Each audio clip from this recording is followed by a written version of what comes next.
Расне бројот на реакција од страна на граѓани, откако ТВ Стар по реакција на граѓани објави слики со инсекти во лепи метал во Смоки.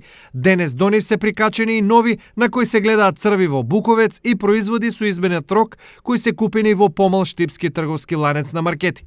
Дали станува збор за изолирани случаи или па граѓаните свикнале на она што им се нуди?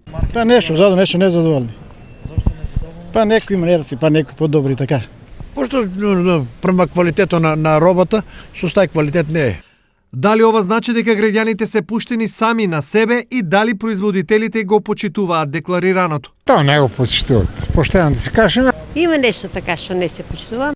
Од друга страна, иако замерки на квалитетот има многу, граѓаните најчесто се пасивни, иако дел од храната што се нуди може да не однесе на лошо место. Затоа треба реакција. Доколку потрошувачот купил некој производ кој што едноставно не се гледа дека е хигиенски неисправен и може да биде штетен по здравјето, тогаш секако дека треба да информира надлежниот инспекторат, тоа инспекцијата за храна, за агенција за храна и ветеринарство, може да нас да се пријави. Ние сме 3179-592, ние секако одма ќе пријавиме до пазарниот инспекторат. Колку граѓаните ќе се заштитат сами и ќе се обединат против измамите и недоследностите, кога во прашање е храната, останува на нив. Засега предупредувањата и реакциите остануваат претежно преку медиумите.